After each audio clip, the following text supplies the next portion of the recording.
This is what's next to people's homes up on Carter Road. Gas pads, the Guestford 2 pad. And look how close it is to the homes here. It's about 300 feet from the gas pad, and there's another trailer beyond that to vent out the high methane. That's why Cabot still can't drill in this area 9 square miles around this road, including this road, for about 3 years now. It's part of the consent order from the DEP because there's too much methane in this area, in the water wells, which has all increased since Cabot came here and drilled. Yeah.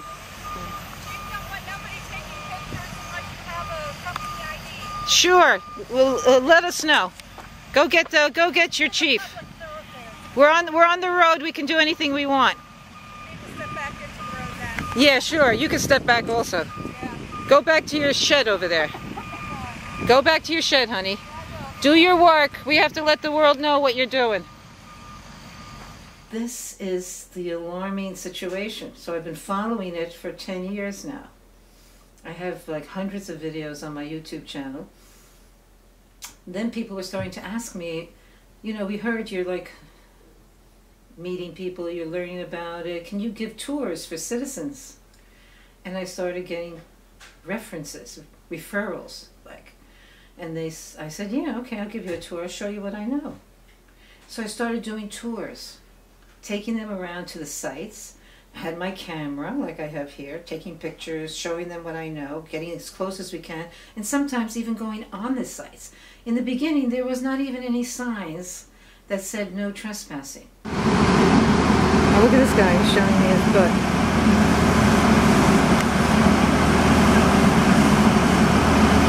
That's mature.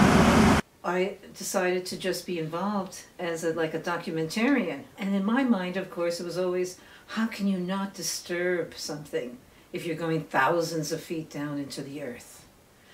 Not only down vertically, but then horizontally. And how can you say nothing will be disturbed? Like a scene out of hell. And I knew the game that corporations play from my lifetime. I'm 69 years old, so I knew how many times they've been accused 20 years later, 10 years later, of all this pollution and problems. And when it was happening, they denied anything was going on. Like, don't worry about it, everything's under control. We're following the rules. And we know what to do. And we're being careful because we care about you. Ooh, that one popped, yeah, I saw that one. They pop, oh, with the fly, that one, oh, they're a lot. Yeah, look at it, pop it. Yep. Wow, that's a good one. Yeah. Yeah.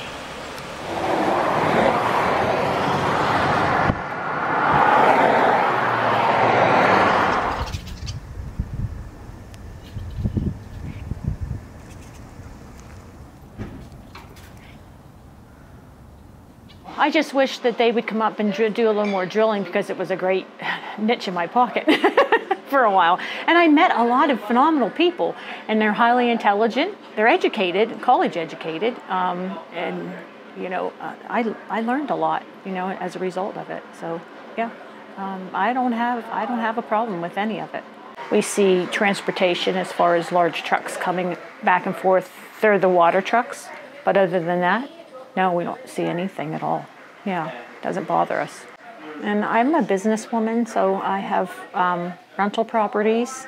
So it was a big economic boom for me, you know. So I saw the good in it. You see good, you see bad, and sometimes with good things come bad things. You take the good from the bad. That's my bottom line. Sorry. But I think the important thing is to stay on top of the situation environmentally, just to make sure that our water system is definitely taken care of and not, you know, tampered with. That's my only concern. DEP in the environmental situation, I think they stay on top of the situation instead of battling it like they tried to in the beginning. There were people that didn't want the situation here in the area, but because of that, instead of taking the money and battling, because I don't think that you're going to be able to stop the gas flow. You know, you want to be ignorant to some fact. I don't think that people are educated. Now we need to get the resources in here to move that gas. And is there oil above that as well? You know, so come in. So we don't have to rely on another country either for our natural resources.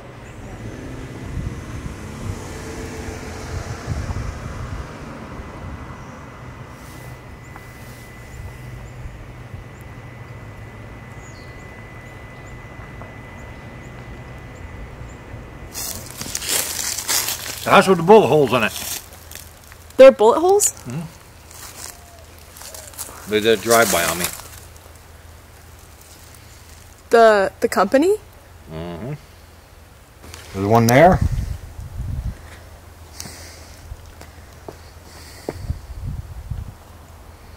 I love it when I turn and say, "Yeah, you want to talk to my judge?" That's the make of that gun. It's called the Judge.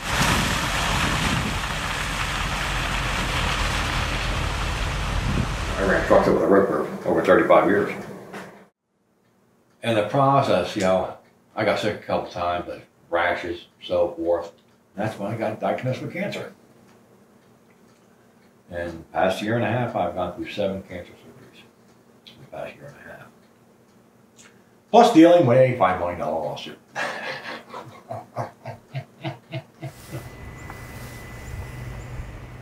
I got a friend, Randy Moyer. He only worked a couple months, and he's radiation poisoning and everything else. I mean, Randy's really bad. Remember I was trying to tell you about my buddy Randy? Here's the rashes on Randy's body. We call it frack rash. He only worked for the company 4 months. And this is just driving a truck? Yep. How much contact when you're driving a truck do you get to the chemicals? Well, you're in the water and you're in the shit. So, you know, the brine water and everything else has all these chemicals in it. We have a lot of workers I know, sicker than hell. Afraid to say anything, afraid to talk. Where people weren't sick before, girl's never been sick in a day of their life. No, next thing you know, she's got cancer. Huh? Where she live? Oh, here in Dimock.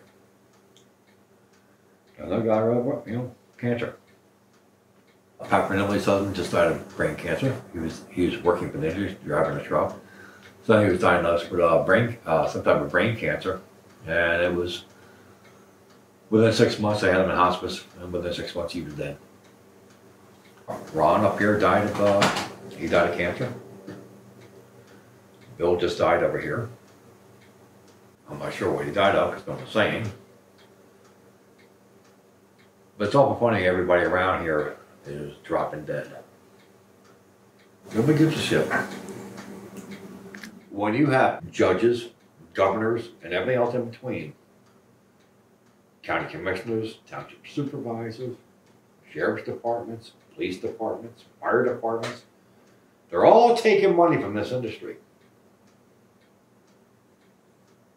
They're all taking money from the industry to do what they want. So when you have all this working against you, these people are voted into office. They're not there for you. They're there for themselves and what they're going to put into their pocket. The system's broke. It needs to be fixed. Because everybody around here would have realized when they fracked these wells over here that they weren't supposed to be in here. They were in secret talks with DEP. There's a 9-mile moratorium here. Okay? A 9-mile moratorium, this property's smack dab in the middle of it. No drill, no fracking, nothing until you straighten out the problems you caused. Of course they can't. Right after we all signed these stupid agreements and took the stupid settlement, they immediately came in up here and fracked a guest for 8 and 4R. Well, you see that white tank up there. All right, well, just on the other side of that white tank is the wellhead. That wellhead to the front door of the house is 500 feet. They flare these things for weeks at a time. Just imagine that sitting 500 feet from the front door of your house.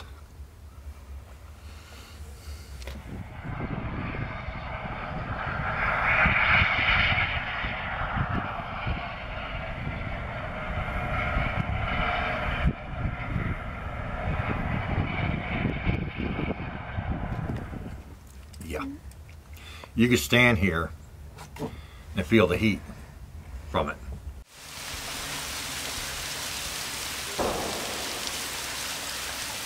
But all that scrap's being dumped in that river. That's why the Susquehanna River is one of the most polluted rivers in the country.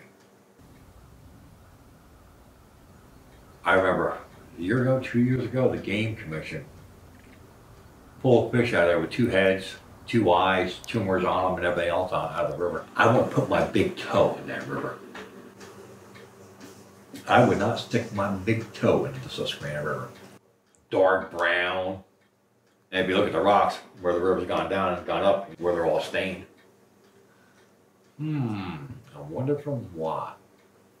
It's not just shit from the gas industry. You know, it's all the other plants on the way that are also dumping into the river. We have a little saying, you know, you can't drill yourself out of something you drove yourself into.